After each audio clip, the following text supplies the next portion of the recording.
प्यारे बच्चों, आज हम कक्षा 5 की कार्य पुस्तिका बुनियादी कौशल विकास में हिंदी विषय के कार्यपत्रक 5 की व्याख्या करेंगे।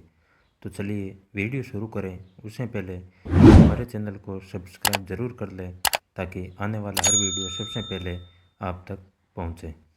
चलिए शुरू करते हैं। कार्यपत्रक 5। शिक्षक विद्यार्थियों को अनोखी सूझ कहानी सुनाएंगे। तत्पश्चात शिक्षक सहपाठियों से चर्चा करेंगे।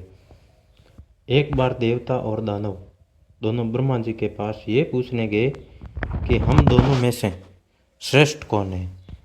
ब्रह्मा जी ने उनकी परीक्षा ली। दोनों को अलग अलग कक्ष में बैठाकर भोजन करवाया, लेकिन शर्त रखी कि कौन ही नहीं मोड़ना है। तब दानव भोजन उछाल कर खाने की कोशिश करते रहे और देवता एक दूसरे को बिना कौन नहीं मोड़े भोजन करवाने लगे। तो ये थी कहानी। अब इस कहानी के आधार पर प्रश्नों के उत्तर देने हैं। पहला प्रश्न है, देवता तथा दानव दोनों ब्रह्मा जी के पास क्यों गए थे? तो दोनों ब्रह्मा जी के पास ये पूछने गए थे कि उन दोनों में से श्रेष्ठ कौन है। दूसरा प्रश्न है, देवता इस परीक्षा में किस प्रकार विजयी हुए? तो देवताओं ने बुद्धि का प्रयोग करते हुए शर्त का पालन किया और विजयी हुए। तीसरा प्रश्न है, आप अपने घर पर किस प्रकार भोजन करते हैं? तो हमें वो अपने घर पर अपने परिवार के साथ बैठकर हाथ धोकर शांति से भोजन करते हैं।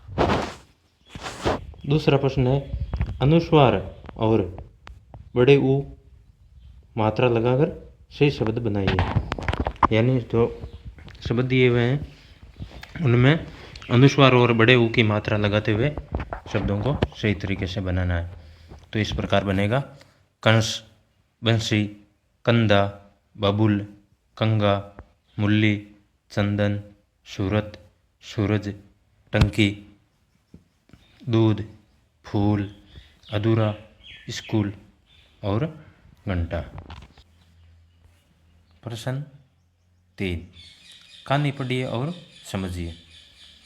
संजय कक्षा 5 का बहुत आज्ञाकारी और समझदार छात्र था। वह रोज समय पर स्कूल जाता था और शिक्षक की हर बात ध्यान से सुनता था। एक दिन कक्षा में शिक्षक ने कहा कि बच्चों, कल पौधे की देखभाल कर 5 वाक्य लिखकर लाना है। सभी बच्चे खेलने में लगे, लेकिन संजय घर पहुंचते ही काम करने बैठ गया। उसने घर के बाहर एक पौधा लगाकर उसमें पानी दिया। अगले दिन उसने शिक्षक को अपना काम दिखाया। इससे शिक्षक बहुत खुश हुए। उन्होंने कहा कि संजय, तुम आज्ञाकारी ही नहीं, मेहनती भी हो। सभी बच्चों ने संजय से प्रेरणा ली कि हमें भी अपने काम समय पर एवं ध्यान से करने चाहिए। तो ये कहानी थी। चौथा प्रश्न है, अपनी पसंद के एक पौधे का चित्र बनाइए तथा लिखिए पौधे लगाने से क्या क्या लाभ हो सकते हैं। यानी एक अपने मनपसंद के पौधे का चित्र बनाकर बताना है कि पौधे लगाने से क्या क्या लाभ हो सकते हैं। तो इस प्रकार लिख सकते हैं कि पौधे हमें शुद्ध ऑक्सीजन प्रदान करते हैं। ये पर्यावरण को स्वच्छ और हरा भरा रखते हैं।